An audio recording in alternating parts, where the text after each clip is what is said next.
गर्म है किसान कानून को लेकर, लेकिन जो मौसम है वो बहुत ठंड है। उत्तर भारत में कड़ाके की सर्दी जारी है और दिल्ली में जमा देने वाली ठंड भी पड़ रही है। और कल दिल्ली में सीजन का सबसे कम तापमान रिकॉर्ड किया गया। बर्फीली हवाओं के चलते दिल्ली वालों की मुश्किलें और बढ़ी हैं। मौसम विभाग के मुताबिक इस हफ्ते के आखिर में दिल्ली एनसीआर को कड़कड़ाती ठंड से राहत मिलेगी। पहाड़ों में बर्फबारी हो रही है। पहाड़ों का जर्रा जर्रा बर्फ से ढक चुका है और इसका साइड इफेक्ट ये है कि मैदान ठिठुर रहे हैं।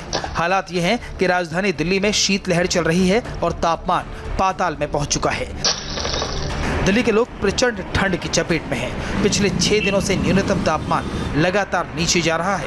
कल दिल्ली एनसीआर में सबसे कम तापमान 3.5 डिग्री रिकॉर्ड किया गया। पिछले 10 साल में यह सबसे ठंडा दिन था। सर्दी के सितम को पहाड़ों से आ रही बर्फीली हवाओं ने बढ़ा दिया, जिससे सूर्य की तपिश भी कुछ खास असर न कर सकी। दिन जैसे तैसे कट गया, लेकिन रात कटनी बेहद मुश्किल हो गई। रात को खुले में रहने वालों को सबसे ज्यादा परेशानी हो रही है। ठंड के टॉर्चर को कम करने के लिए लोग अलाव का सहारा ले रहे हैं। दिल्ली में सर्दी का सितम बढ़ने के साथ ही लोगों की परेशानियां भी बढ़ती चली जा रही है। इस वक्त मैं नई दिल्ली रेलवे स्टेशन पर हूं और यहां पर ठंड से बचने के लिए लोग अलाव जलाकर बैठे हुए हैं कि किसी भी तरह से थोड़ी राहत मिल सके। लेकिन मौसम विभाग की माने तो फिलहाल इस दिल्ली में बढ़ती ठंड से लोगों को राहत मिलने वाली नहीं है। मौसम विभाग ने साफ किया है कि आने वाले 3 दिनों तक और भी तापमान में गिरावट आएगी और दिल्ली में और भी ज़्यादा ठंड बढ़ सकती है। लेकिन मुश्किल है उन लोगों के लिए जो लोग रात में अपने काम से निकले हुए हैं। ये रेलवे स्टेशन के बाहर सभी लोग बैठे हुए हैं।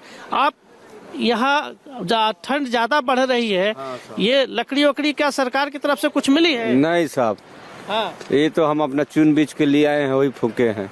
ठंड ज़्यादा है, इससे बचने के लिए आप लोग लकड़ी लाए? हाँ साहब। मौसम विभाग के मुताबिक अगले 3 दिनों तक दिल्ली के लोगों को शीतलहर से राहत नहीं मिलने वाली। अगले 2-3 दिनों के दौरान कुछ जगहों पर पारा 2 डिग्री तक नीचे जा सकता है। कश्मीर में सर्दी का अंदाजा लगाना है तो श्रीनगर की डल झील को देखिए। आधी झील जम चुकी है। झील पर खड़े शिकारे इधर उधर फंस गए हैं। उन्हें बाहर निकालना भी अब मुश्किल हो रहा है। झील का करीबन आधा हिस्सा जो है वो पूरी तरह से फ्रीज हो चुका है। तस्वीरें आप देख सकते हैं कितनी मोटी बर्फ की परत जो है वो बिछ चुकी है। हम इस वक्त एक शिकारे में मौजूद है और झील के पीछे वाले हिस्से में मौजूद है, जो एक बहुत बड़ा रिहायशी इलाका भी है। यहाँ जहाँ तक आपकी नज़र जाएगी आपको सिर्फ बर्फ की मोटी परत जो है वो दिखाई देगी। पानी जो है कहीं पर खुला हुआ नज़र आ रहा है, बल्कि पानी जो है वो पूरी तरह से जम चुका है। हालांकि कश्मीर में 21 दिसंबर से असल ठंड की शुरुआत होगी, जिसे चिलेकलान कहा जाता है। 40 दिनों तक वो ठंड रहती है और उस दौरान कश्मीर में इस तरह की तस्वीरें जो है देखने को मिलती है, जब झील, नदियाँ, पानी के नल जमना शुरू हो जाते हैं। लेकिन इस बार वक्त से पहले ही कड़ाके की ठंड ने दस्तक दी है। श्रीनगर समेत पूरे कश्मीर में कड़ाके की ठंड पड़ रही है। एक दिन पहले श्रीनगर में -6.4 डिग्री और पहलगाम में -11 डिग्री तापमान रिकॉर्ड किया गया। द्रास का तापमान तो -26.5 डिग्री सेल्सियस तक गिर गया। मौसम विभाग के मुताबिक इस महीने के आखिर तक कश्मीर में भारी बर्फबारी का अनुमान नहीं है, लेकिन 21 और 22 दिसंबर को कुछ जगहों पर हल्की बर्फ गिर सकती है। मनाली लेह हाईवे पर हर तरफ बर्फ का कब्जा है। यहाँ हाईवे पर भारी बर्फ जम गई। बर्फ हटाने के लिए भारी मशीनों को लगाया गया, जिससे आर्मी के ट्रक की आवाजाही रही।